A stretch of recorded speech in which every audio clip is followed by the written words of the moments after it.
ఓం నమో వెంకటేశాయ. యుద్ధే తనుత్యజ ప్రియా, తీర్థే ధనత్యజ ప్రియా. గోవింద గోవింద. స్వానందమాత్రేణ సదాస్తి తృప్తః, స్వాజ్ఞానభావేన న చావృతోస్తి. స్వారాధకానాం సకలార్థదాత, స్వార్థం పదప్రేప్సురితీహ చిత్రం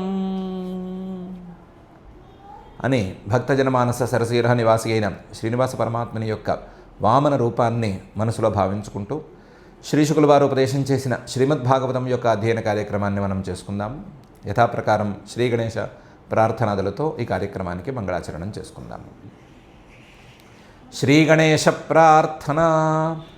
అగజానన పద్మార్కం గజాననమహర్నిశం అనేకదంతం భక్తానాం ఏకదంతముపాస్మహే. శ్రీ గురు ప్రార్థన. గురుర్బ్రహ్మా గురుర్విష్ణుః గురుర్దేవో మహేశ్వరః గురుః సాక్షాత్ పరం బ్రహ్మ తస్మై శ్రీ గురవే నమః. శ్రీనివాస ప్రార్థన. మంజులస్మితభూషాయ భంజితాజ్ఞానసేతవే అంజనాద్రినివాసాయ శ్రీనివాసాయ తే నమః. అథ సంకల్పః అస్మాకం ఉపాత్త సమస్త దురిత క్షయ ద్వారా బుద్ధిశుద్ధ్యర్థం విద్యాభివృద్ధ్యర్థం భక్తిజ్ఞానవైరాగ్యాది తదనుకూల సర్వసంపత్సమృద్ధ్యర్థం శ్రీపరమేశ్వర ప్రీత్యర్థం శ్రీమద్భాగవత పాఠం కరిష్యామహే. అస్య శ్రీమద్భాగవత స్తోత్ర మహామంత్రస్య నారద ఋషి బృహతి ఛందః శ్రీకృష్ణ పరమాత్మా దేవతా బ్రహ్మబీజం భక్తిశక్తి జ్ఞానవైరాగ్యే కీలకం. అస్మాకం శ్రీమద్భగవత్ప్రసాదసిద్ధ్యర్థే పాఠే వినియోగః ధ్యానం నారాయణస్య పదయోజనయా రమణ్యాం వ్యాసప్రసూతశుకశౌనకవాక్యగణ్యాం భేదోద్గతప్రచురభీతిభిదానుగుణ్యాం శాబ్దీం గతిం విదత భాగవతం సుపుణ్యాం. శ్రీ గురుభ్యో నమః. బలిచక్రవర్తి గారు దానం చేసేద్దామనే నిర్ణయించుకున్నాడు. అడిగింది 3 అడుగులే కాబట్టి అది ఎంత ప్రమాదకరమైనా పర్వాలేదు ఇచ్చేద్దామనే అనుకున్నాడు. ఇచ్చేద్దామనుకుని నీళ్లు తీసుకునే లోపల శుక్రాచార్యుల వారు వచ్చి నీతి బోధించి, నువ్వు ఇప్పుడు మొత్తం ఇవ్వవద్దు, వచ్చినవాడు శ్రీమన్ మహావిష్ణువు నీ దగ్గర నుంచి మొత్తం లాగేసుకుంటాడు, కాబట్టి కొంతైనా అబద్ధం చెప్పు, లేదా నేను ఇవ్వనని చెప్పు, ఏదో విధంగా ఈ ప్రమాదం నుంచి నువ్వు గట్టెక్కు అని ఉపదేశం చేశాడు.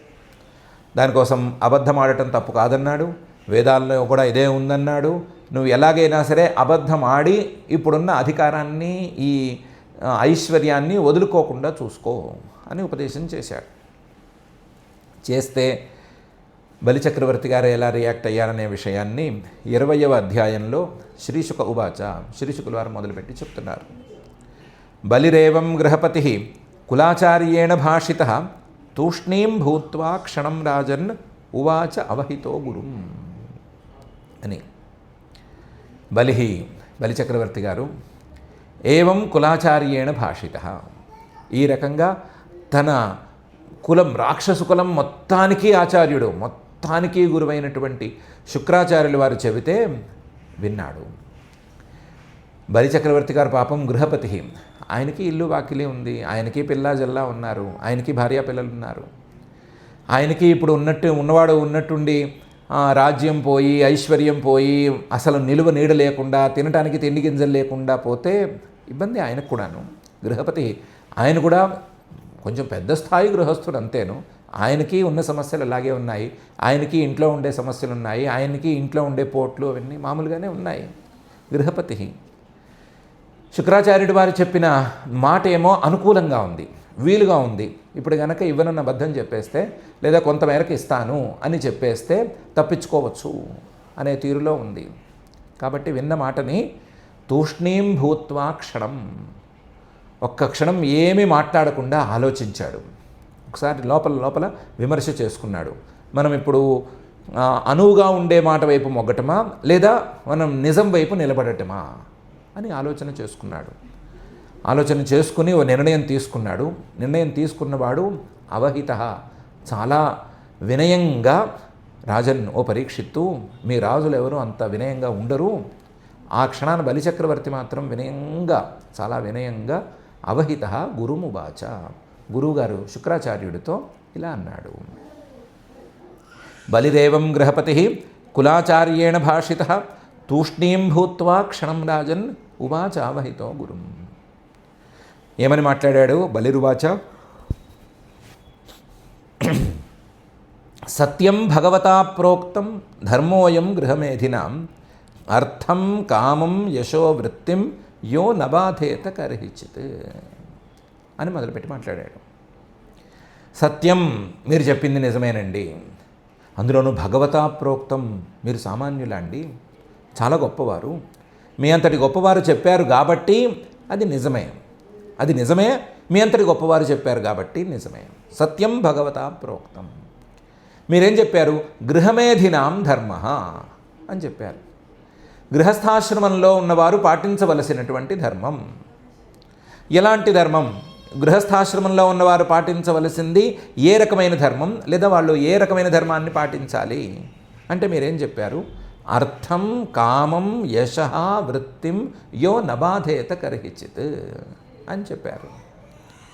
ఏ ధర్మమైతే అర్థం, అసలు బతకడానికి కనీస అవసరాలను బాధించకుండా ఉంటుందో, ఏ ధర్మమైతే కామం, గృహస్థాశ్రమంలో ఉన్నవాళ్ళు, గృహస్థులు, ఇంట్లో ఉన్నవాళ్ళు సామాన్యంగా కోరుకునే కోరికలను ఏ ధర్మమైతే బాధించకుండా ఉంటుందో, యశ, ఏ ధర్మమైతే కీర్తిని పాడు చేయకుండా ఉంటుందో, వృత్తిం, ఏ ధర్మమైతే తినడానికి తిండి గింజలు లేని పరిస్థితిని తేకుండా తినడానికి తిండి గింజలనైనా కనీసం మిగులుస్తుందో, యో నబాధేత కర్హిచిత్, ఎప్పటికీ ఇలాంటి అపాయాలను తెచ్చిపెట్టనిదే గృహస్థాశ్రమంలో ఉన్నవాళ్ళు పాటించవలసిన ధర్మం అని మీరు చక్కగా చెప్పారు. అయం ధర్మ, మీరు ఇప్పుడు చెప్పింది నాకు అర్థమైంది. అందులో అబద్ధం చెప్పమన్నారు, ఇవన్నీ తర్వాతి మాటలు. మీరు చెప్పిన మాట, గృహస్థాశ్రమంలో ఉన్నవాళ్ళు వాళ్ళ మామూలు అవసరాలకి, వాళ్ళు సాధారణంగా కోరుకునే కోరికలకి, లేదా వాళ్ళ యొక్క కీర్తికి, వాళ్ళ తిండి గింజలకి లోటును రానివ్వకుండా ధర్మాచరణ చేయాలి అని చెప్పారు. నిజంగా అది చాలా బాగుంది. అది సత్యం.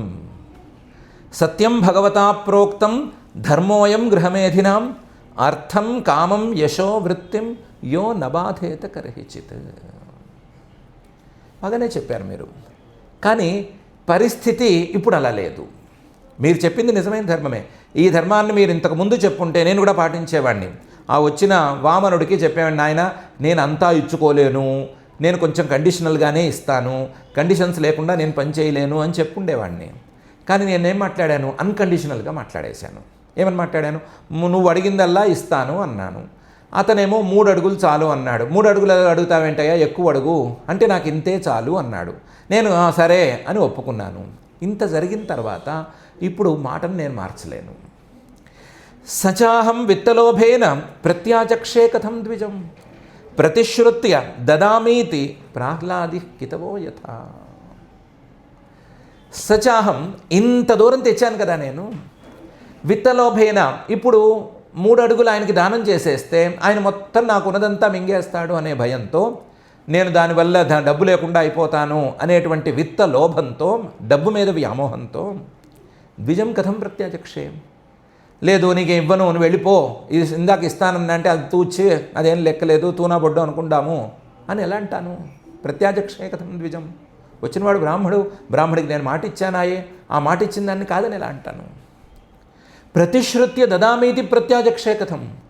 నేనే మాట ఇచ్చి, పాపం వచ్చినవాడు ఏమి అడగడు నిజానికి. వరుస ఏంటి? వచ్చినవాడు వచ్చాడు, నేనే కాళ్ళు కడిగాను, కావాల్సింది అడుగు, నీ రూపం నన్ను చాలా సముగ్ధుని చేస్తోంది అన్నాను. అప్పుడు ఆయన అడిగాడు. నేనే మాట ఇచ్చి, నేనే నువ్వు అడిగిందల్లా నేను తీరుస్తానయ్యా, అసలు నువ్వు ఏం కావాలంటే అది అడగవయ్యా అని చివరికి దాన్ని మాట మారిస్తే అది ఎట్లా కుదురుతుంది? ప్రతిశ్రుత్య దదామీతి ప్రత్యాచక్షే కథం ద్విజం. అదేంటి, మీ రాక్షసుల్లో ఎవరు మాట మార్చిన వాళ్ళే లేరా? లేదా మీ పాలకుల్లో ఎవరు మాటలు మార్చరా? వాగ్దానాలు ఇచ్చి తర్వాత అని అనరా అంటే దానికన్నాడు, మిగతా వాళ్ళు ఎవరైనా మారిస్తే మార్చచ్చు, కానీ నేను ప్రహ్లాది, నేను ప్రహ్లాదుడి యొక్క మనవడిని. ప్రహ్లాదుడు కొడుకు విరోచనుడైతే ఆ విరోచనుడు కొడుకుని నేను కితవో యథ వంచకులు లేదా మోసం చేసేవాళ్ళు, జూదమాడేవాళ్ళు మాట్లాడినట్టు మాట్లాడతానా? మా తాతగారి స్థాయికి తగ్గట్లుగా నేను మాట్లాడద్దా? మా తాతగారు ఎప్పుడైనా ఇలా పని చేశాడా? మా నాన్నగారు ఇలా పని చేశారా? కాబట్టి నాకు ఇది చెల్లదు. సోహం ప్రహ్లాది, నేను ప్రహ్లాదుడి యొక్క మనవడిని. ప్రహ్లాదుడు నడుచుకున్నట్టు నడుచుకుంటాను అంతే తప్ప ఎవరో వాళ్ళు వీళ్ళు చేశారు కదా అని వాళ్ళలాగా నేను నడుచుకోను. సచాహం విత్తలోభేన ప్రత్యాచక్షే కథం ద్విజం ప్రతిశ్రుత్య దదామీతి ప్రహ్లాది కితవో యథా అని చక్కగా అన్నాడు. అన్నవాడు ఊరుకోకుండా ఇంకో మాట కూడా అన్నాడు. నేను గనక అసత్యం చెబితే, అంటే ఇస్తానన్నవాడిని మానేస్తే, ఇవ్వననో లేదా సగం ఇస్తాననో ఇంకో రకంగానో మాట మారిస్తే అది అబద్ధం అయిపోతే, అబద్ధం చెప్పుకుని నేను మిగుల్చుకునేది దేన్ని అంటే ఈ భూమిని, ఈ భూమి మీద నాకున్న అధికారాన్ని. కానీ నహ్యసత్యాత్ పరోధర్మ ఇతి హోవాచ భూరియం సర్వం సోఢుమలం మన్యే రితేలీక పరం నరం అనే మాట ఉందే. ఏం చేద్దాము? ఈ భూమిని అడిగారట ఎవరో వెళ్ళి, నీకు చాలా బరువుగా అనిపించేది ఏది? చాలా మోస్తున్నావు కదా, పర్వతాలను మోస్తున్నావు, నదులను మోస్తున్నావు, సముద్రాలను మోస్తున్నావు, చాలా వాటిని మోస్తున్నావు కదా, దేన్ని మోస్తే నీకు ఎక్కువ బరువుగా అనిపిస్తుంది, లేదా ఏ వస్తువు నీకు బరువుగా అనిపిస్తుంది అంటే భూమి చెప్పిందిట, అధర్మం చేసేవాడు లేదా అధర్మాత్మకుడు ఉంటాడు కదా, అధర్మాచరణ చేసేవాడు, వాణ్ణి మోయటం కష్టం నాకు అని చెప్పిందిట. అప్పుడు అడిగారు, అధర్మం ఏమిటి? అధర్మం రకరకాలుగా ఉంది కదా, అందులో ఏ అధర్మం చేసేవాడిని మోయటానికి కష్టపడతావు నువ్వు అని ప్రత్యేకించి అడిగారట. అప్పుడు ఆవిడ చెప్పింది, నహి అసత్యాత్ పరహ అధర్మ, అబద్ధం చెప్పటం కంటే గొప్ప అధర్మం అనేది లేనే లేదు అని చెప్పింది. అసత్యాత్ పరోధర్మ అధర్మ నాస్తి ఇతి హోవాచ అని చెప్పింది భూమి.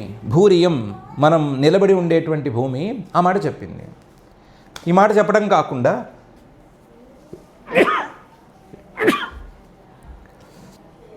సర్వం సోఢుమలం మన్యే, మీరు అన్నారు కదా నదులున్నాయి, సముద్రాలున్నాయి, పర్వతాలున్నాయి, బరువైనవి చాలా ఉన్నాయి అన్నారు కదా, అవన్నీ భరించచ్చండి నేను. సర్వం సోఢుం అలం, దేన్నైనా నేను సహించగలను. కానీ రితే అలీకపరం నరం, అబద్ధాలు మాత్రమే చెప్పేవాడు ఉంటాడు కదా, అసత్యపరుడు, నోరు తెరిస్తే అబద్ధాలు అనే స్థాయిలో ఉంటాడు కదా, వాడిని మాత్రం భరించలేను. వాడు చాలా బరువుగా అనిపిస్తాడు, వీడిని నేను ఎందుకు మోస్తున్నాను రా అని తల బాదుకుంటూనే మోస్తూ ఉంటాను అని భూమి చెప్పింది. ఇప్పుడు ఈ భూమి మీద నేను అధికారం కూడా చలాయించాలాయే, అధికారం చలాయించవలసిన భూమి ఏమో అబద్ధం చెప్పేవాడిని నేను మోయనంటోంది. అలాంటి భూమి మీద నేను నిలబడటమే కష్టమైతే ఈ భూమికి నేను పాలకుడిగా లేదా ఈ భూమి మీద నాయకుడిగా నేను ఎలా నిలబడగలను అని బలిచక్రవర్తి గారు అడిగాడు. నహ్యసత్యాత్ పరోధర్మ ఇతి హోవాచ భూరియం సర్వం సోఢుమలం మన్యే రితే లీకపరం నరం అని. అలా కాదు, ఇస్తే నువ్వు బిచ్చగాడవైపోతావు, ఇస్తే ఏమీ లేనివాడవైపోతావు, మొత్తం లాగేసుకుంటాడు ఆ శ్రీహరి అంటే దానికి చక్కగా చెప్పాడు. నాహం బిభేమి నిరయాత్ నాధన్యాద్ అసుఖార్ణవాత్ న స్థానచ్యవనాత్ మృత్యో యథా విప్ర ప్రలంభనాత్ అని. నాహం బిభేమి, నాకేం భయం లేదండి. నాహం బిభేమి నిరయాత్, నన్ను ఎక్కడ ముల్లోకాల్లో నిలవనివ్వకుండా చేసేసి తీసుకెళ్ళి నరకంలో పారేసినా సరే నాకేం భయం లేదు. నరకంలో కూడా నేను హాయిగా ఉంటాను, ఎంజాయ్ చేస్తాను. నా అధన్యాత్, నాకేం భయం లేదు, నేను దరిద్రుణ్ణి అయిపోతాను, ఉన్నదంతా ఊడిచి ఇచ్చేస్తే, ఉన్నదంతా శ్రీహరి లాగేసుకుంటే నేను దరిద్రుణ్ణి అయిపోతాను అనే భయమే నాకు లేదు. నేను దారిద్ర్యాన్ని కూడా ఎంజాయ్ చేయగలను, దారిద్ర్యంలో కూడా నేను హాయిగా ఉండగలను, నాకు భయం లేదు. అసుఖార్ణవాత్, దారిద్ర్యం అంటే దాని నిండా కష్టాలే ఉంటాయి. అసలు దారిద్ర్యంలో ఉండే కష్టాలను గురించి మనం చెప్పలేము. అది దుఃఖాలతో నిండిన సముద్రంలాగా ఉంటుంది. అన్న ఇబ్బంది ఏమీ లేదు. అసుఖార్ణవాత్, ఆ దుఃఖ సముద్రాన్ని కూడా నేను చూసి దడుచుకోను, దుఃఖ సముద్రాన్ని కూడా నేను ఇదీయగలను. నా స్థానచ్యవనాత్, ఇప్పుడు ముల్లోకాలకి మహారాజుగా ఉన్నావు, అక్కడి నుంచి నిన్ను తోసేస్తారు, ఏం భయం లేదు. నా స్థానచ్యవనాత్, నాకున్న స్థానం, నాకున్న పదవి, అధికారం ఇవన్నీ పోయినా సరే నేనేం భయపడను. చివరికి మృత్యోరపిన బిభేమి, మృత్యువన్నా కూడా నాకు భయం లేదు. నేను ఉన్నదంతా ఇచ్చేస్తే నీకు నిలవ నీడ లేదు, నువ్వు ఉండటానికి ఎక్కడ ప్రదేశం లేదు, కాబట్టి నువ్వు పో అంటే పోతా, ఇబ్బంది ఏమీ లేదు. మృత్యోరపి అహం న బిభేమి. కానీ విప్ర ప్రలంబనాత్, ఒక బ్రాహ్మడికి దానం చేస్తానని మాట ఇచ్చి ఆ మాటని తప్పుతాను అనే భయం ఉంది కదా, ఆ భయం మాత్రం నన్ను వెంటాడుతుంది. దీనికి మాత్రం నేను భయపడతాను. బ్రాహ్మడికి మాట ఇచ్చాను, దానం చేయలేకపోతానేమో అని మాత్రం నేను భయపడతానండి అని చెప్పాడు. నాహం బిభేమి నిరయాత్ నాధన్యాద్ అసుఖార్ణవాత్ న స్థానచ్యవనాన్ మృత్యోహో యథా విప్ర ప్రలంబనాత్. నాకున్న భయమల్లా ఒక్కటే, నేను ఇప్పుడు మాట ఇచ్చి తప్పుతానేమో అనే భయము. ఆ భయాన్ని దాటటానికి నేను ఇచ్చింది ఇచ్చినట్లుగా, మాట ఇచ్చింది ఇచ్చినట్లుగా ఇచ్చేస్తాను అని చెప్పాడు. దానికి ఇంకొక హేతువును కూడా జోడించాడు. ఏమని? యద్యద్ధాస్యతి లోకేస్మిన్ సంపరేతం ధనాదికం తస్య త్యాగే నిమిత్తం కిం విప్రస్తుష్యేన్నతేన చేత్ అని. సగమే హేతువు, మిగతా సగం ఇంకో ప్రశ్నకి సమాధానంగా చెప్పాడు. అసలు ఈ దానం చేయడానికి ఎందుకు బాధపడాలి? దానం చేస్తే ఏం నష్టం వస్తుంది? ఉన్న వస్తువు ఊడిపోతుంది అనే కదా. మనం దానం చేస్తే మన దగ్గర నుంచి పోతుంది అనే కదా. అది పోకుండా ఏమన్నా ఉందా? ఈ మనం దానం చేయకుండా అట్టి పెట్టుకుని ఉన్నటువంటి వస్తువు మనం పోయిన తర్వాత, అంటే ఈ లోకం నుంచి నిష్క్రమించిన తర్వాత మనతో పాటు పరిగెత్తుకొస్తుందా? అది కూడా వదిలేసుకుంటుంది కదా. ఈ ఊళ్ళో లేదా ఈ లోకంలో ఇల్లో వాకిలో ఆస్తో అంతస్తో ఏదో సంపాదించుకున్నాము, దానం చేసే పరిస్థితి వచ్చినప్పుడు దానం చేయలేకపోతే మనం పోయేటప్పుడు ఇదేమో మన వెంటపడి మనకేమన్నా మన కొంగు కట్టుకుని వచ్చేస్తుందా? రాదు కదా. యద్యద్ హాస్యతి, ప్రతి ఒక్క వస్తువు మనల్ని వదిలేస్తుంది. లోకేస్మిన్, ఈ లోకంలో విడిచిపెట్టి ఈ లోకంలో కట్ చేసే మనల్ని పంపిస్తుంది. వదిలేస్తుందంటే వదిలేసి తాను పోదు, తానిక్కడే ఉంటుంది, మనల్నే పంపించేసేస్తుంది. సంపరేతం, ఇక్కడి నుంచి వెళ్ళిపోయేవాడిని హాయిగా నువ్వు వెళ్ళిరా నాయన, నేను ఇక్కడ పునాదులు దించుకొని ప్రశాంతంగా కూర్చుంటాను అనే చెప్తుంది. ధనాధికం, అది డబ్బు కావచ్చు, ఆస్తి కావచ్చు, ఇల్లు కావచ్చు, వాకిలి కావచ్చు, లేదా అధికారం, పదవి, వ్యామోహం ఏదైనా కావచ్చు, ఏదైనా ఇంతే. వెళ్ళిపోయేవాడి వెంట రాదు, అన్నీ ఇక్కడే ఉండిపోతాయి. అన్నీ ఇక్కడే ఉండిపోయే వాటిని గురించి మనకెందుకండి చింత? వాటిల్లో ఏదైనా కాస్త మనం దానంతో సద్వినియోగం చేసుకుంటే దానివల్ల పుణ్యం అంటూ వస్తే ఆ పుణ్యం మన వెంట వస్తుంది కదా. మన వెంట వచ్చేది పుణ్యమే కదా. ఆ పుణ్యాన్ని కాదనుకుని మన వెంట రాని ఈ వస్తువుల కోసం మనం ఎందుకండి అరులు చాచటం అని అన్నాడు. యద్యద్ధాస్యతి లోకేస్మిన్ సంపరేతం ధనాదికం అనే మొదటి భాగంలో. దానికి శుక్రాచార్యుల వారు అన్నారు, నేను ఇవ్వద్దు అనట్లేదు, నేను మొదటి నుంచి చెప్తూనే వస్తున్నాను, సగం ఇవ్వు లేదా పావు ఇవ్వు లేదా కుదిరినంత నా శక్తి మేరకు ఇస్తాను అని చెప్పు, అంతే తప్ప అసలు ఇవ్వకుండా ఎగ్గొట్టద్దు. అబద్ధం చెప్తే మహా అపకీర్తి వస్తుంది అని నేను మళ్ళీ మళ్ళీ చెప్తూనే ఉన్నాను. మొత్తం అబద్ధాన్నే ఆశ్రయించుకుని ఉండమని నేను చెప్పట్లేదు. నేను చెప్పేది సత్యానృత మిథునీకరణం అనే దాన్ని గురించే. కాబట్టి నువ్వు దానికి తగ్గట్టుగా నడుచుకో. నేను చెప్పేది అదే, నువ్వు చెప్పేది అదే. నువ్వు ఒక మార్గంలో చెప్తున్నావు, నేను ఇంకో మార్గంలో చెప్తున్నాను అని అన్నాడు. దానికి బలిచక్రవర్తి గారు అన్నాడు, తస్య త్యాగే నిమిత్తం కిం. ఇప్పుడు అతనికి నువ్వు అడిగింది ఇస్తానన్నాను, అతను 3 అడుగులు అడిగాడు. వినటానికి చాలా సింపుల్గా ఉంది, 3 అడుగులే కదా ఇస్తానన్నాను. ఇప్పుడు ఆ 3 అడుగులతో మొత్తం నన్నే తొక్కేస్తాడు అనే భయంతో నేను 3 అడుగులు ఇవ్వను, అడుగున్నర ఇస్తాను అంటే అతను మొహం ఎలా పెట్టుకుంటాడు? తస్య త్యాగే నిమిత్తం కిం. సగం ఇవ్వటంలో కారణం ఏంటి? ఇప్పుడు సగం ఇస్తానంటే విప్రస్తుష్యేన్న, వచ్చిన బ్రాహ్మడు సంతోషించడు. విప్రస్తుష్యేన్న తేన చేత్, వచ్చినవాడు సంతోషించకపోతే మొత్తం ఇస్తానన్నావు, సగం ఇచ్చి పంపిస్తున్నావు అని ఆమదం తాగిన మొహం పెట్టుకుని బయలుదేరితే ఇప్పుడు ఇంకా దానం చేసి మాత్రం ఏం ఉపయోగం? దానం చేస్తే ఇచ్చిన మాట కట్టుబడి మొత్తం ఇచ్చేసేయాలి.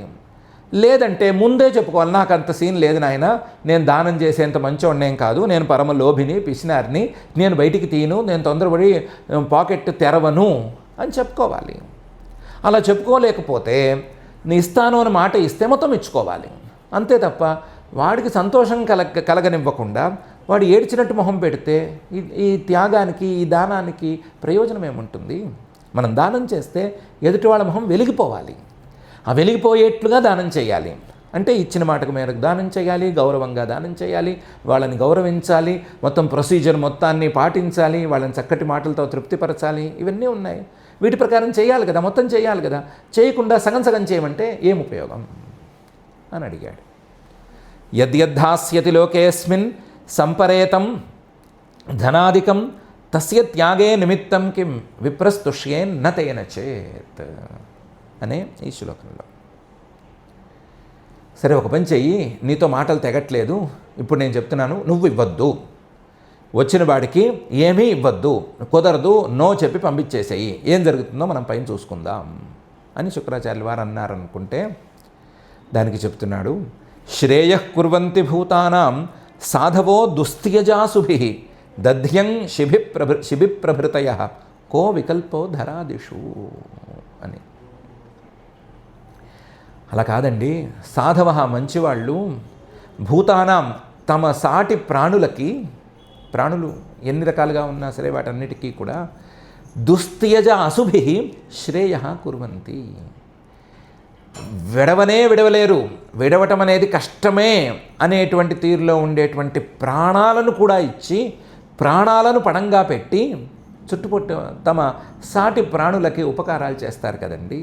శ్రేయ ఉపకారం కుర్వంతి చేస్తారు కదండి. శ్రేయః కుర్వంతి భూతానాం ఉపకారం చేస్తారు తమ సాటి ప్రాణులకి. ఎవరు? సాధువులు. వేటితో చేస్తారు? దుస్త్యజ అశుభి, విడవటానికి చాలా కష్టమైనటువంటి ప్రాణాలను కూడా సాధనాలుగా మలుచుకుని తమ ప్రాణాలనే పణంగా పెట్టి చేస్తారు కదా. అలా చేసిన వాళ్ళు ఉన్నారు కదా. దధీచి మహర్షి గారు ఉన్నారు, తన ప్రాణాలని పణంగా పెట్టి దేవతలకు కావాల్సిన ఆయుధాల కోసం తన శరీరాన్ని ఒప్పచెప్పాడు కదా. శిబి ప్రభృతయ, మా వంశంలోనే మా తాతగారి వరుస అయ్యేటువంటి శిబి చక్రవర్తి గారు తన ప్రాణాన్నే పణంగా పెట్టి ఒక పావురం కోసం ఇచ్చేశాడు కదా, శరీరాన్ని మొత్తాన్ని ఇచ్చేశాడు కదా. తానే వెళ్ళి ఆ తాసులో కూర్చున్నాడు కదా గద్ద కోసం ఆహారంగాను. ప్రాణాలను పణంగా పెట్టారు కదండి. మరి కో వికల్పో ధరాదిషు, విడవలేనివే ప్రాణాలు అని అనుకుంటే ఆ ప్రాణాలనే పణంగా పెట్టిన వాళ్ళ చరిత్రలు చదువుకున్న తర్వాత కూడా ధరాదిషు, ఈ భూమి ఆస్తులు ఇలాంటి వాటి మీద మనకి ఎందుకండి వ్యామోహము? వీటిని చక్కగా దానం చేసుకోవచ్చు కదండి. ఇవి ఇస్తే ఏం ప్రాణాలు ఏం పోవు కదండి. కాబట్టి ఈ విషయంలో అసలు ఆలోచన కూడా చేయక్కర్లేదు. ఆలోచన చేయకుండా ఈ ధరాదిషు, ధర భూమి, ఈ భూమి మీద ఉండేటువంటి ఆధిపత్యము, వీటన్నిటిని హాయిగా దానం చేసుకోవచ్చు, ఇబ్బంది ఏమీ లేదు అని చెప్పాడు. శ్రేయః కుర్వంతి భూతానాం సాధవో దుస్త్యజాసుభి దధ్యం శిభిప్రభృతయ కో వికల్పో ధరాదిషు అనే శ్లోకంలో. చాలామంది ఉన్నారు, పట్టుగా భూమి మీద అధికారాన్ని సాధించారు, కానీ వాళ్ళెవరూ పేరుకి లేరు. యైరియం బుభుజే బ్రహ్మన్ దైత్యేంద్రైరనివర్తిభిః తేషాం కాలోగ్రశీల్లోకాన్ న యశోధిగతం భువి. ఈ భూమిని దైత్యేంద్రాః అంటే రాక్షసుల్లో శ్రేష్ఠులైన వాళ్ళు చాలామంది పాలించారు. ఎలాంటి వాళ్ళంటే అనివర్తిభిః, యుద్ధంలో వెన్ను చూపించకుండా యుద్ధం చేసిన వాళ్ళు, అంతటి పరాక్రమం ఉన్నవాళ్ళు, అంతటి తెగింపు ఉన్నవాళ్ళు, అంతటి సాహసం ఉన్నవాళ్ళు. వాళ్ళు యుద్ధంలో వెన్ను చూపించకుండా యుద్ధంలో ముందుకు వెళ్ళిపోయి గెలిచి ఈ భూమిని చక్కగా పాలించారు. యైరియం బుభుజే బ్రహ్మన్ దైత్యేంద్రైరనివర్తిభిః. బ్రహ్మన్, నువ్వు సర్వజ్ఞుడివి శుక్రాచార్య, నీకంతా తెలుసు, ఎవరెవరు పాలించారు అని తెలుసు, ఆ పాలించిన వాళ్ళందరూ నీ శిష్యులే. కానీ తేషాం కాలోగ్రశీల్ లోకాన్, వాళ్ళ ఈ లోకాన్ని కాలం అనేది మింగేసింది. వాళ్ళకి ఒక కాలం వచ్చింది, అంతకాలం అనేది ఒకటి వచ్చింది. అంతకాలంలో వాళ్ళు కనిపించకుండా పోయారు. పైకి వెళితే పైన వాళ్ళకి స్వర్గము లేదు, ఇంకోటి లేదు. వాళ్ళు చేసిన వెధవ పనులకి మహామహా నరకాలు వాళ్ళ కోసం కాచు కూర్చున్నాయి. సో పై లోకాలు కూడా వాళ్ళకి అందలేదు. కాలం అనేది ఈ లోకము పైలోకము లేకుండా చేసేసింది వాళ్ళని. ఏ లోకంలోనూ వాళ్ళకి సరి అయినటువంటి స్థానం లేకుండా నరకమో లేదా ఇంకా అంతకంటే హీనమైనటువంటి జన్మలో మీకు గతి అని తోసిపారేసింది. తేషాం కాలోగ్రశీల్లోకాన్, వాళ్ళకి కనీసం వాళ్ళ పేర్లు కూడా గుర్తుపెట్టుకునేంత కీర్తి కూడా ఈ భూమి మీద మిగల్లేదు. న యశ అధిగతం భువి, ఒక్క రాక్షసుడి పేరు కూడా ఎవరూ తలవరు. వాడి పరాక్రమం ఉన్నంతకాలం భయపడుతూ ఉండడానికి పనికొచ్చింది. తిట్టుకుంటూ పేరు చెప్పుకునేవాళ్ళు పోయిన వెంటనే అమ్మయ్య అనుకున్నారు, మళ్ళీ వాడి పేరు చెప్పుకోకూడదు అని ఒట్టేసేసుకున్నారు, మర్చిపోయారు అంతేను. పేరే లేదు, కీర్తే లేదు, మంచి కీర్తే లేదు. పై లోకాల్లోనూ ఈ లోకంలోనూ స్థానం లేదు. కాలం అనే దాని ముందు వాళ్ళు కూడా నిలవలేకపోయారు. యైర్యం బుభుజే బ్రహ్మన్ దైత్యేంద్రైరనివర్తిభిః తేషాం కాలోగ్రశీల్లోకాన్ న యశోధిగతం భువి. అందువల్ల ఈ అధికారాలు, పదవులు లేదా పరాక్రమాలు లేదా పరాక్రమంతో వచ్చినటువంటి డిక్టేటర్షిప్, నియంతృత్వం ఇవేవి శాశ్వతాలు కావు. ఇవేవి మంచి ఫలితాలనివ్వవు, మంచి లోకాలనివ్వవు, మంచి కీర్తినివ్వవు. ఏదైనా మంచి పని చేస్తే కీర్తి నిలుస్తుంది, ఏదైనా మంచి దానం చేస్తే కీర్తి నిలుస్తుంది. వాళ్ళు తమ దేహాన్ని పణంగా పెట్టేశారు. అవసరమైతే యుద్ధంలో తలకాయ లేచిపోతే పోనీ పర్వాలేదు, ప్రాణాలు పోతే పోనీ, యుద్ధంలో ముందుకెళ్ళాలి, వీపు చూపించకూడదు అని అనుకున్నారు. వాళ్ళ దేహ త్యాగం వాళ్ళకేం ఇవ్వలేదు, ఫలితాన్ని ఇవ్వలేదు. వాళ్ళ దేహ త్యాగం కంటే మంచి పనులు చేసినటువంటి దధీచిని కానీ శిబి చక్రవర్తి గారిని కానీ అందరూ గుర్తుంచుకుంటున్నారు. కాబట్టి నేను ఆ దారిలో నడిస్తే మంచిదేమో అనిపిస్తోంది. సులభాయ యుధి విప్రఋషే హ్యనివృత్తాస్తనుత్యజ న తథా తీర్థ ఆయాతే శ్రద్ధయా ఏ ధనత్యజ. యుద్ధంలో పరాక్రమంగా ముందుకు వెళ్ళిపోయే వాళ్ళు చాలా సులభంగా దొరుకుతారు. సులభా యుధి, యుద్ధంలో విప్రఋషే, ఓ విద్యావంతుడైనటువంటి మహర్షి శుక్రాచార్య, అన్నీ తెలిసిన ఓ శుక్రాచార్య సర్వజ్ఞ. అనివృత్తా తనుత్యజ, వెన్ను తిరగని వాళ్ళు, వెన్ను చూపించని వాళ్ళు. తనుత్యజ, కావాలంటే ప్రాణాలని శరీరాలని వదిలేసుకునేటువంటి వాళ్ళు సులభంగా దొరుకుతారు. యుద్ధంలో మహారాజు గారు ఒక్కడే పరాక్రమంతో యుద్ధం చేస్తాడా? సైనికులు యుద్ధం చేయరా? సేనానాయకులు యుద్ధం చేయరా? దళపతులు యుద్ధం చేయరా? మిగతా వాళ్ళు ఎవరు యుద్ధం చేయరా? యుద్ధంలో అందరూలాగే చేస్తారు. పోని అందరూ కాకపోతే కొందరైనా చేస్తారు. కొందరంటే ఎక్కువ సంఖ్యలోనే చేస్తారు. మేజర్ పార్ట్ అలాగే చేస్తారు. సులభా యుధి విప్రఋషే యనివృత్తాస్తనుత్యజ న తథా తీర్థ ఆయాతే శ్రద్ధయా ఏ ధనత్యజ. ఒక పాత్రుడైన వాడు వస్తే, అంటే యోగ్యుడైన వాడు వస్తే, అలాంటి యోగ్యుడికి ఏదో దబ్బిద్దామని అనుకునేవాళ్ళు అంతమంది దొరకరు. యోగ్యుడైన వాడికి వాడు కోరింది ఇద్దామని అనుకునేవాళ్ళు, దానం చేద్దామనుకునేవాళ్ళు అంతమంది అయితే దొరకరు. నతథా, యుద్ధంలో ఎంతమంది ప్రాణాలని పణంగా పెట్టడానికి సిద్ధంగా ఉంటారో అంతమంది తీర్థే ఆయాతే, యోగ్యుడైన వాడు వస్తే శ్రద్ధగా ధనత్యజ, ధనాన్ని ఇద్దామనుకునే వాళ్ళు ఉండరు. ప్రాణాలను పణంగా పెట్టేవాళ్ళనైనా సులభంగా మనం పట్టుకోవచ్చేమో కానీ ప్రాణాల కంటే ఎక్కువ వ్యామోహాన్ని పెంచుకున్న ధనాన్ని వదిలిపెట్టేవాళ్ళు దొరకరు. అలాంటి వాళ్ళని మనం పట్టుకోలేము. కాబట్టి ప్రాణం మీద కంటే ధనం మీద వ్యామోహం ఎక్కువ. కాబట్టి ధనాన్ని నేను ఇప్పుడు వదిలిపెడతాను. ధనం అంటే భూమి, ఐశ్వర్యము అన్నీ ఇందులోకే వస్తాయి. వీటన్నిటినీ నేను ఇప్పుడు విడిచిపెట్టుకుంటాను. సులభాయుధి విప్రఋషే హ్యనివృత్తాస్తనుత్యజ న తథా తీర్థ ఆయాతే శ్రద్ధయా ఏ ధనత్యజ అని అన్నాడు. అంటే శుక్రాచార్యుల వారు కొంచెం డిసప్పాయింట్ అయ్యారు. అని కాదురా నాయన, నేను చెప్పేది విను, నువ్వు అంతా ఇచ్చేస్తే శ్రీహరి మొత్తం లాగేసుకుంటే దీనుడు అయిపోతావురా, నీ దైన్యాన్ని నేను కళ్ళతో చూడలేనురా అని అన్నాడు. అంటే దానికి చెప్తున్నాడు, మనస్వినః కారుణికస్య శోభనం యదర్థి కామోపనయేన దుర్గతి కుతః పునర్బ్రహ్మవిదాం భవాదృశాం తతో వటోరస్య దదామి వాంఛితం అని. లేదు, మనిషి అన్నవాడికి మనస్విన ఔదార్యం ఉండాలి. మనిషి అన్నవాడు ఉదారంగా ఉండాలి. కారుణికస్య, మనిషి అన్నవాడు కరుణతో ఉండాలి. రాక్షసుడు చెప్తున్న మాట. లేదా అసలు ఎవరైనా సరే దేహం ఉన్నవాడు ఎవడైనా సరే ఉదారంగా ఉండాలి. అలాగే కారుణికస్య కరుణతో ఉండాలి.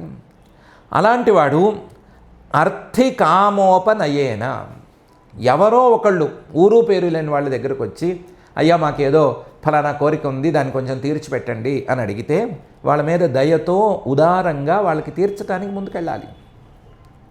ఆ ముందుకెళ్ళే క్రమంలో అర్థికామోపనయేన దుర్గతి వాడికి దైన్యమే దాపురించింది అనుకుంటే, దారిద్ర్యం దాపురించింది అనుకుంటే, దుర్గతి పట్టింది అనుకుంటే తత్ శోభనం అది చాలా మంచిది. ఎందుకు వచ్చింది ఈ దారిద్ర్యం అంటే నేను ఉన్నదంతా ఊడ్చి దానం చేశాను కాబట్టి దారిద్ర్యం వచ్చింది అని మీసం మెలేసుకుని చెప్పచ్చు. ఏదో అక్కడ పెట్టి లేదా గుర్రాల మీద పెట్టో ఇంకో వాటి మీద పెట్టో పోగొట్టాను అని చెప్పుకుంటే సిగ్గుతో తలంచుకోవాలి. లేదా మోసపోయాను అన్నా సిగ్గుతో తల వంచుకోవచ్చు. నేను దానం చేశాను అని ధైర్యంగా మీసం మెలేసుకుని చెప్పుకోవచ్చు. అది శోభనం, చాలా మంచిది కూడాను. మనస్వినః కారుణికస్య శోభనం యదర్థి కామోపనయేన దుర్గతి. ఇది ఎవరెవరో వస్తే, ఊరు పేరు లేని వాళ్ళు వస్తే వాళ్లకు ఉపకారం చేయటం ద్వారా వచ్చే దుర్గతి తాలూకు వ్యవహారం అయితే కుతః పునర్బ్రహ్మవిదాం భవాదృశాం బ్రహ్మవేత్తలు బ్రాహ్మణులు వాళ్ళు యజ్ఞకాలంలో పరమ పుణ్యప్రదేశంలో మన దగ్గరకు వస్తే వాళ్ళకి దానం చేస్తే మొత్తం ఉన్నదంతా ఊడ్చుకుపోతుంది అంటే భయపడేందుకేముంది? ఇంకా గొప్ప మంచిది. అది మంచి కంటే మంచిది. భవాదృశాం నీలాంటి వాళ్ళే వస్తే, ఇప్పుడు ఈయన కాదు, ఎవరు ఈ పొట్టివాడు కాదు రావటం, ఈ వామనుడు కాదు, నువ్వు వచ్చి అడిగి ఉన్నా సరే నేను నీకు మొత్తం ఇచ్చేసేవాడినే. భవాదృశాం నీలాంటి బ్రహ్మవేత్తలు రావాలంటం లేదా కావాలంటం గొప్ప. నీలాంటి బ్రహ్మవేత్తలు కావాలంటే ఉన్నదంతా ఊడ్చివ్వటంలో తప్పు లేదు. ఉన్నదంతా ఊడ్చి ఇచ్చేసిన తర్వాత దైన్యం దుర్గతి పట్టేసినా కూడా ఏ ప్రమాదము లేదు. కుతః పునర్బ్రహ్మవిదాం భవాదృశాం తతః అందువల్ల వటోరస్య దదామి వాంఛితం. ఈ వటువు ఈ బ్రహ్మచారి ఏం కోరుకున్నాడో ఆ కోరుకున్న దాన్ని ఇచ్చేస్తాను. 3 అడుగులు కోరుకున్నాడు, నీ మాట ప్రకారం ఈ 3 అడుగులతో ఆగవట్లేదు. ఇది పాదాల మీద నడిచే యాత్రలా లేదు, మొత్తం నన్ను మింగేసేలా ఉంది. ఓకే అయినా పర్వాలేదు, దదామి వాంఛితం ఇచ్చేస్తాను అని చెప్పాడు. మనస్వినః కారుణికస్య శోభనం యదర్థి కామోపనయేన దుర్గతి కుతః పునర్బ్రహ్మవిదాం భవాదృశాం తతో వటోరస్య దదామి వాంఛితం అని. దానికి శుక్రాచార్యుల వారు మళ్ళీ పాపం ఓపిక చేసుకుని, అప్పటికే డిసప్పాయింట్ అయిపోయాడు ఆయన, అయినా ఓపిక చేసుకుని, నాయన నాలాంటి వాడు వచ్చి అడిగితే ఇవ్వవచ్చు తప్పులేదు, నాలాంటి వాడు ఏం అడిగాడు, కాస్త ఉండటానికి ఇల్లు అడిగాడు, ఏదో అది అడిగాడు ఇది అడిగాడు, లేదా నాకేదో ఆ సౌకర్యం చేసి పెట్టు ఈ సౌకర్యం చేసి పెట్టు అని అడిగాడు, అంతకుమించి ఎక్కువేం అడుగుతాడు. కానీ వచ్చినవాడు నీ శత్రువయ్యా, ఆ శత్రువు శ్రీహరే వచ్చాడు, వచ్చినవాడు ఏం చేస్తాడు అని ఊహించడం నా వల్ల కూడా కావటం లేదు, అందువల్ల వద్దంటున్నాను అని కూడా తీసుకుని మళ్ళీ చెప్పాడు. చెప్తే దానికి బ్రహ్మాండమైన సమాధానం చెప్పాడు. యజంతి యజ్ఞక్రతుభిర్యమాదృతాః భవంత ఆమ్నాయ విధానకోవిదాః స ఏవ విష్ణుర్వరదోస్తు వాపరః దాస్యామ్యముష్మై క్షితిమీప్సితాం మునే అని. ఏం మాట్లాడుతున్నారు మీరు? వచ్చినవాడు శ్రీమన్ మహావిష్ణువు అంటున్నారు. ఈ శ్రీమన్ మహావిష్ణువు రావాలి అని మంత్రాల మీద మంత్రాలు చదువుతున్నారు కదా మీరు యజ్ఞాల్లోనూ. ఈ 100 అశ్వమేధాల్లో ఈ శ్రీమన్ మహావిష్ణువు మంత్రాలు ఎన్ని చదివారు మీరు? యజంతి యజ్ఞక్రతుభిః యం ఆదృతాః, మీరు యజ్ఞాలు చేసేటప్పుడు ఆదృతాః ఆదరంగా ఈ యజ్ఞాల తాలూకు ఫలితాలన్నీ ఆ శ్రీమన్ మహావిష్ణువుకు చెందాలి, ఈ యజ్ఞంలోకి ఆ శ్రీమన్ మహావిష్ణువు రావాలి అని మంత్రాలు చదువుతున్నారు.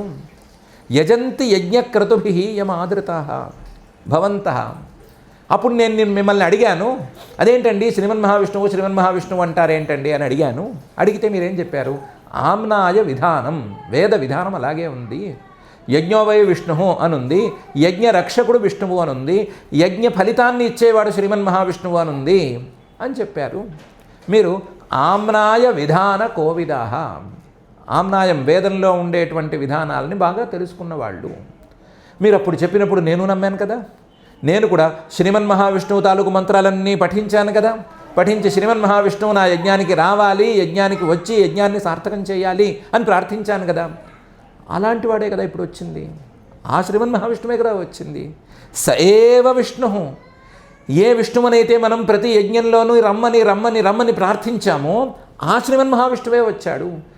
ఏ శ్రీమన్మహావిష్ణువునైతే రమ్మని మంత్రాలతో పిలిచి పిలిచి పిలిచి పిలిచి ఉన్నామో ఆ శ్రీమన్మహావిష్ణువే కదా వచ్చాడు. సఏవ విష్ణు. ఆ విష్ణువు వస్తే మనకేంటి బాధ? ఆ శ్రీమన్మహావిష్ణువుకి వస్తే అప్పుడు ఆయనకి ఆహుతులు ఇచ్చినట్లు ఇప్పుడు ఆయన అడిగింది ఇస్తే మనకేంటి బాధ? ఏంటి ప్రాబ్లం మనకి?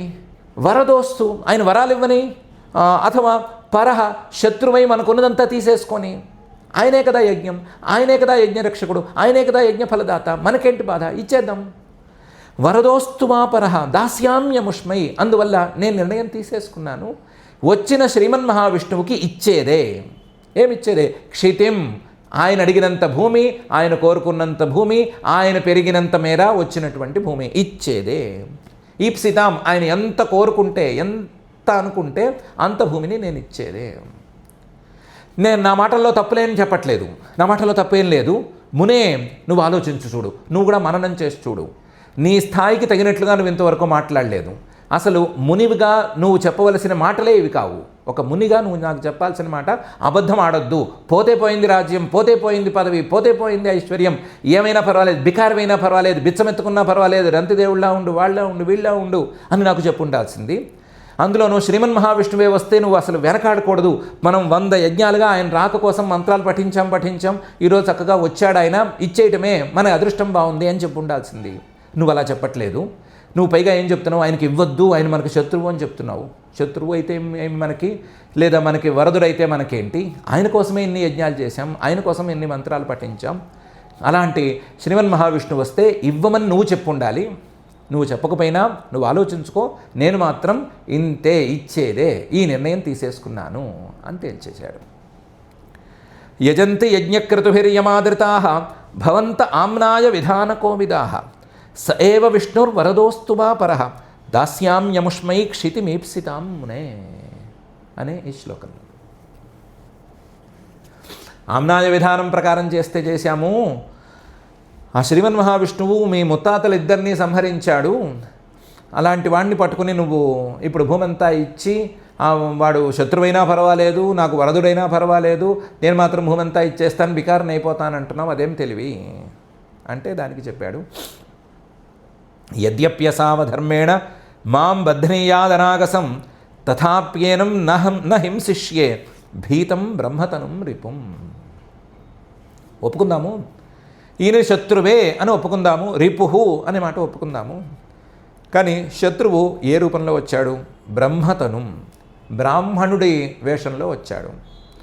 బ్రాహ్మణుడి వేషంలో ఆయుధాలు పట్టుకొచ్చాడా? లేదు కదా, చేతులు 2 చాచుకొని వచ్చాడు. అంటే భీతం, భయపడ్డాడు. నాతో పరాక్రమానికి ఆయనేమీ సరితూగడు, నాతో యుద్ధం చేయడానికి ఆయనకేమీ ధైర్యం లేదు. ధైర్యం లేక భయంతో నా దగ్గరికి వేషం మార్చుకొని వచ్చాడు.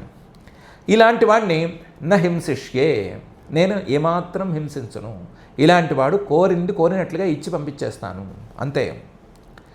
యద్యపి ఒకవేళ ఆయన అనాగసం, ఏ పాపమో ఎరుగని నన్ను బధ్నీయాత్, బంధించేసినా పర్వాలేదు. అధర్మేణ, అలా బంధించడం అనేది ఆయన చేసే అధర్మం అయినా కూడా నాకు పర్వాలేదు.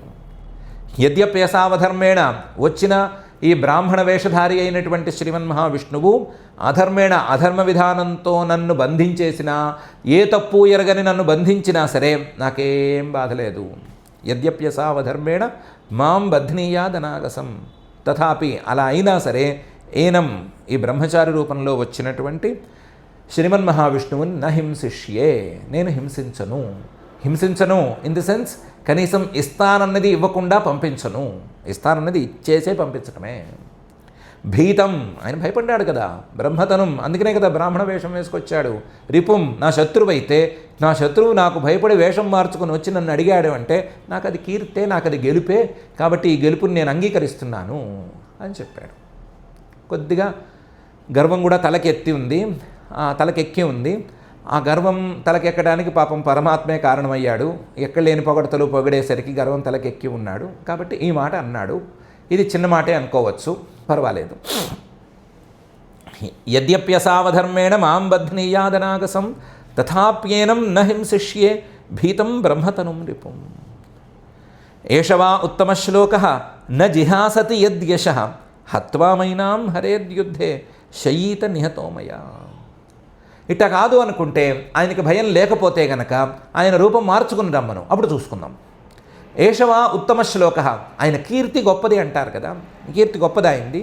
ఉత్తమ శ్లోక, తన కీర్తిని పోగొట్టుకోకూడదు అని అనుకుంటే న జిహాసతి యద్యశ, కీర్తి పోకూడదు, కీర్తి పాడైపోకూడదు అని అనుకునే మాట అయితే యుద్ధానికి రాని, డైరెక్ట్ ఫేస్ టు ఫేస్ యుద్ధం చేసుకుందాము. హత్వ, నన్ను ఆయన సంహరించేసేయని, నన్ను సంహరించేసి ఏనాం యుద్ధే హరేత్, ఈ యుద్ధంలో ఈ భూమిని గెలిచి తన అన్నగారికి ఇచ్చేసుకొని నాకేం అభ్యంతరం లేదు. యుద్ధంలో నా చెయ్యే పై చేయి అయ్యి నేనే ఆయన్ని సంహరించేసేస్తే శయ్యత నిహతోమయ, పడిపోతాడు ఆయన పడడు, అందులో ఏం డౌట్ లేదు. ఎందుకంటే ఆయనకున్న కీర్తి వీటిని పరిగణనలోకి తీసుకుంటే ఆయనకి జరామరణాలు లేవు, జనన మరణాలు లేవు, కాబట్టి ఆయన పడిపోడు. కాబట్టి ఆయనే బలవంతుడు, నన్నే ఆయన పడేస్తాడు, నన్ను పడేసి ఆయన భూమిని తీసుకొని అలా తీసుకున్నా నాకు అభ్యంతరం లేదు. ఇప్పుడు వచ్చినటువంటి రూపంలో, దాన రూపంలో ఆయన భూమిని తీసుకున్నా నాకేం అభ్యంతరం లేదు అని చెప్పాడు. ఏషవా ఉత్తమ శ్లోక న జిహాసతి యద్యశ హత్వా మైనాం హరేద్యుద్ధే శయీత నిహతోమయ అని. ఈ 13 శ్లోకాలతో ఆయన బలి చక్రవర్తి గారు, 12 శ్లోకాలతో బలి చక్రవర్తి గారు తన అభిప్రాయం మొత్తాన్ని శుక్రాచార్యుల ముందు వెళ్ళగక్కాడు. దాంతో ఏం జరిగింది అనే విషయాన్ని శ్రీశుక ఉవాచ, శ్రీశుకుల వారు చెప్తున్నారు. ఏవం అశ్రద్ధితం శిష్యం అనాదేశకరం గురు శశాప దైవప్రహిత సత్యసంధం మనస్వినం. శుక్రాచార్యుల వారి పాపం చాలా మనస్సు చంపుకుని అబద్ధం ఆడమని 1కి 10 సార్లు ప్రోత్సహించారు. శుక్రాచార్యుల వారి స్టేటస్కి అలా పాపం అబద్ధం చెప్పమనే అభిప్రాయం లేదు ఆయనకి. రాక్షసులందరూ ఈయన అడ్డం పెట్టుకుని ఏవో అక్కర్లేని పనులు చేస్తారు, కానీ పాపం ఈయన వాళ్ళందరినీ చేయమని ప్రోత్సహించేవాడు కాదు, మంచి పని చేయమనే ప్రోత్సహిస్తాడని, మంచివాడు ఆయన. కానీ ఇప్పుడు ఈరోజు మనస్సు చంపుకుని వచ్చినవాడు శ్రీహరిరా, నిన్ను మొత్తం తినేస్తారా, అబద్ధం ఆడరా, వదిలేసుకోరా అని చెబితే వినలేదు. వినకపోగా ఎదురు మాటలు కూడా మాట్లాడాడు. అందులో మునే, నీకే ఆలోచన సరిగ్గా లేదు, నువ్వు అసలు మునివే కావు, సరి అయిన వాడివి కావు, నువ్వు ఆలోచన సరిగ్గా చేయట్లేదు అన్నట్లు అర్థం వచ్చేటట్లు మాట్లాడాడు. దీనికి తోడు నాకేమైనా పర్వాలేదు, నా కీర్తి గొప్పదవుతుంది అని కూడా మాట్లాడాడు. మాట్లాడేసరికి కొంచెం ఆయన కాలింది. కాలటంతో ఏవం, ఈ విధంగా అశ్రద్ధితం, తన వాక్యాల్ని తన మాటల్ని పెడచెవిని పట్టిన శిష్యం, తన శిష్యుడైనటువంటి బలిని, అందులోనూ అనాదేశకరం, తను ఆజ్ఞగా వద్దు అంటే వినకుండా పోయినటువంటి బలి చక్రవర్తిని గురువైనటువంటి శుక్రాచార్యుల వారు శపించి పారేశాడు. ఏంటి ఇంత శాపాలకి ఇంత ప్రస్తావన ఏముంది ఇక్కడ, శాపాలంతా గోల ఏముంది అంటే దైవప్రహిత, పక్కనే ఉన్నాడు మహామాయావి శ్రీమన్ మహావిష్ణువు. ఆయన ప్రేరణతో, అంతర్యామిగా ఆయన చేసినటువంటి ప్రేరణతో ఈ చిన్న శాపం పెట్టాడు. నిజానికి శాపానికి బలిచక్రవర్తి అప్పటికి యోగ్యుడు కాడు. సత్యసంధ, సత్యమే నాకు పరమావధి అన్నట్టు కూర్చున్నవాడు. మనస్వి, ఆయనే చెప్పినట్లు ఔదార్యంతో ఉన్నవాడు. ఇలాంటి ఉదారమైన వాడికి, నిజం చెప్తానన్నవాడికి శాపం అనేది సరి అయింది కాదు. కానీ ఇప్పుడున్న పరిస్థితుల్లో ఇది తప్ప వేరే గతి లేదు అని పరమాత్మ అనుకుని శుక్రాచార్యుల వారిని ప్రేరేపించడంతో శుక్రాచార్యుల వారు శాపం పెట్టేశాడు. ఏవం అశ్రద్ధితం శిష్యం అనాదేశకరం గురు శశాప దైవప్రహిత సత్యసంధం మనస్వినం. ఏమని శాపం పెట్టాడు? దృఢం పండితమాన్యజ్ఞ స్తబ్ధోస్యస్మదుపేక్షయ మచ్ఛాసనాతిగో యస్త్వం అచిరాత్ భ్రశ్యసే శ్రియ అని శాపం పెట్టాడు. ఓహో, దృఢం పండితమాని, నువ్వు నాకంటే పెద్ద పండితుడు అనుకుంటున్నావు, అందుకని నేను చెప్పిన దానికంటే పై మాటలు చెప్పావు. కానీ అజ్ఞ, ఎప్పుడు ఏం చెయ్యాలి అనే జ్ఞానం నీకు లేనేలేదు. స్తబ్ధోసి, ఒళ్ళు పొగరు పట్టింది నీకు, అందుకని నన్ను కూడా కాదని, అస్మదుపేక్షయ, నేను చెప్పింది కాదని, నేను చెప్పిన మాటల్ని అశ్రద్ధ చేసి, మచ్ఛాసనాతిగా, చివరికి ఇది నా శాసనం రా అబ్బాయి అన్నా కూడా వినకుండా దాన్ని కూడా దాటి నువ్వు నాకే పాఠాలు చెప్తున్నావు, నాకే గొప్పలు చెప్తున్నావు, నేను అనుకున్న మాట అనుకున్నట్టు చేసేదే అంటున్నావు. యస్త్వం, ఇలాంటి వాడివి నువ్వు. అచిరాత్ భ్రశ్యసే శ్రియ, తొందరలోనే నీ సంపదలన్నీ పోగొట్టుకుని ఏడుస్తూ కూర్చుంటావు అని మనం తెలుగులో చెప్పుకున్నాము. నీ సంపదలన్నీ పోగొట్టుకుంటావు అని చెప్పాడు. దృఢం పండితమాన్యజ్ఞ స్తబ్ధోస్యస్మదుపేక్షయ మచ్ఛాసనాతిగో యస్త్వం అచిరాత్ భ్రశ్యసే శ్రియ అని శుక్రాచార్యుల వారు శాపం పెట్టాడు. ఈ శాపం పెట్టడంతో ఈ గురు శిష్యుల ఈ సంభాషణ అనేది ఇక్కడికి పూర్తయింది. బృహస్పతి గారు ఇంద్రుడికి ఎప్పుడో చెప్పాడు, ఆ శుక్రాచార్యుడు ఆయన వెంట ఉన్నంత వరకు బలిచక్రవర్తిని మీరేమీ ముట్టుకోలేరు, ఎప్పటికో ఒకప్పటికి శుక్రాచార్యుడికి కోపం వచ్చి శపిస్తేనే మీకు పని జరుగుతుంది అని ఎప్పుడో చెప్పాడు ఇంద్రుడికి బృహస్పతి గారు. అది ఇప్పటికి జరిగింది. అది జరిగేటట్టు పరమాత్మ చేసి పెట్టాడు. అది జరిగేటువంటి పరిస్థితుల్ని కల్పించి శుక్రాచార్యుల వారే శాపం పెట్టేటట్లుగా ప్రోత్సహించి అలా బలిచక్రవర్తిని ఉబ్బేసి ఇంత పని చేయించి ఆ శాపంతో ఈ బృహస్పతి గారి మాటను కూడా నడిచేటట్లు చూశారు. బృహస్పతి గారు చెప్పిన మాట నిజం చేయాలి అనే ఉద్దేశం ఈయనకేం లేదు, పరమాత్మకేమీ లేదు. కానీ పరమాత్మకి ఒక ఉద్దేశం ఉంది. అందరూ విన్నారో వినలేదో కానీ హరే రుష్టే గురుస్త్రాత గురౌరుష్టే నకశ్చన అని ఒక వాక్యం ఉంది, ఒక మహావాక్యం. ఒకవేళ శ్రీహరికి కోపం వచ్చినా ఆ కోపం నుంచి తప్పించేవాడు లేదా ఆ కోపాన్ని తట్టుకోగలిగినవాడు, ఆ కోపాన్ని శిష్యుడు తట్టుకునేటట్లు చేయగలిగినవాడు గురువు ఉన్నాడు. గురువు త్రాత, గురువు రక్షిస్తాడు. కానీ గురువు అనేవాడు గనక కోపగించుకుంటే, గురువుకి కోపం వస్తే నకశ్చన, ఈ శ్రీహరి కూడా పనికిరాడు అని ఒక మాట ఉంది. ఈ మాటని ఖచ్చితంగా పాటించేవాడు శ్రీహరి, మొట్టమొదట పాటించేవాడు శ్రీహరి. కాబట్టి గురుబలం ఉన్నంత వరకు, శుక్రాచార్యుడు అనేటువంటి గురుబలం ఉన్నంత వరకు ఆ బలిని ఏం చేయకూడదు అనే నియమం ఈయనకుంది. శుక్రాచార్యుడు వాడు శాపం పెడితే ఆయన శాపం ప్రకారం నడుచుకుంటే ఈయనకి అభ్యంతరమేం లేదు. ఒకవేళ గనక శుక్రాచార్యుని కాదని ఈయనే ముందుకెళ్ళిపోయి బలిచక్రవర్తి నుంచి ఏమైనా లాక్కుంటానంటే, శుక్రాచార్యుడు వారిని వచ్చి రక్షిస్తానంటే దాన్ని ఈయన కాదనడు. అలా కాదనే ప్రసక్తి ఈయన దగ్గర లేదు. కాబట్టి శుక్రాచార్యుడు అనే ఆయన తనకు అడ్డు తగలకుండా ఆయనే శాపం పెట్టేటట్లుగా పరిస్థితిని ఏర్పాటు చేసి హరౌ రుష్టే గురుస్త్రాత గురౌ రుష్టే నకశ్చన అనేటువంటి మాటను నిజం చేయటానికి ఇంత పని పరమాత్మే చేశాడు. దాంతో ఈ అంశం అనేది ఇక్కడికి క్లోజ్ అయింది. ఈ ఆటంకం అనేది ఇక్కడికి క్లోజ్ అయిపోయింది. తర్వాత ఏం జరిగింది అనే విషయం ఎలాగో మనం చూస్తాము. ప్రధానంగా చూడవలసింది గురువుల శాపం అనేది శ్రీహరి శాపం కంటే కూడా చాలా పెద్దది అనే విషయం ఒకటి చూడాలి.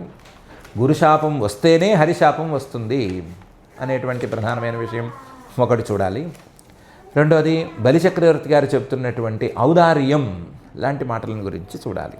ఔదార్యం, దానం, ఆ దానం చేయడానికి కావలసినటువంటి కారణాలు, దానం చేయాల్సిన ఏ వస్తువు మన వెంట రాదు, దానం చేస్తే వచ్చే పుణ్యమే మన వెంట వస్తుంది అనేటువంటి అంశము. దానం చేసేటప్పుడు మనం ఎవరికైతే దానం చేస్తామో వాళ్ళు కనుక తృప్తి పడకపోతే, ఆ తృప్తి పడకపోవటం అనేది మన వైపు నుంచి జరిగితే, వాళ్ళకే ఆ స్వభావం లేకపోతే మనం చేయగలిగింది ఏం లేదు. కానీ అది మన వైపు నుంచి జరిగితే లేదా మనం ప్రొసీజర్ని సరిగ్గా ఫాలో కాకపోతే, గౌరవం అనేది అందులో కలిసి లేకపోతే ఆ దానం వ్యర్థమైపోవచ్చు అనేటువంటి మాట. వీటన్నిటిని మనం జాగ్రత్తగా గమనించుకుందాము. బలిచక్రవర్తి గారి ఈ వ్యవహారంలో ఉండే దాన మాహాత్మ్యం, ఆ దానం యొక్క పరిపూర్ణత అనేటువంటి అంశాల మీద మనం మనసుని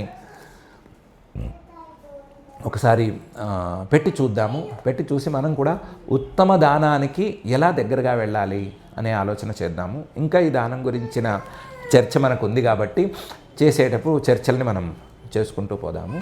ఇప్పటికైతే ఈ రోజుకి పారాయణ కార్యక్రమాన్ని వాయిదా వేసి క్షమా ప్రార్థనాదులతో ఈ కార్యక్రమాన్ని పూర్తి చేసుకుందాము. పూర్తి చేసుకునేటప్పుడు ఆ భక్తజన మానస సరసీరుహ నివాసి అయినటువంటి శ్రీనివాస పరమాత్ముని మనకి మంచి దానాభిప్రాయము, మన మనసుకి ఔదార్యము, మన మనసుకి సత్యసంధత ఇవన్నీ అమరేటట్లు చూడాలని ప్రార్థన చేసుకుందాము. ప్రార్థనతో ఈ కార్యక్రమాన్ని పూర్తి చేసుకుందాం. అథ క్షమా ప్రార్థన. యదక్షరపదభ్రష్టం మాత్రాహీనం తు యద్భవేత్ తత్సర్వం క్షమ్యతాం దేవ నారాయణ నమోస్తుతే. అథ భగవత్సమర్పణం కాయేన వాచా మనసేంద్రియైర్వా బుద్ధ్యాత్మనా వా ప్రకృతే స్వభావాత్ కరోమి యద్యత్ సకలం పరస్మై నారాయణాయేతి సమర్పయామి. అథ లోకక్షేమ ప్రార్థన. సర్వే భవంతు సుఖినః, సర్వే సంతు నిరామయాః, సర్వే భద్రాణి పశ్యంతు, మా కశ్చిద్ దుఃఖభాగ్ భవేత్. అథ మంగళం శ్రియః కాంతాయ కళ్యాణ నిధయే నిధయేర్థినాం శ్రీవేంకటనివాసాయ శ్రీనివాసాయ మంగళం.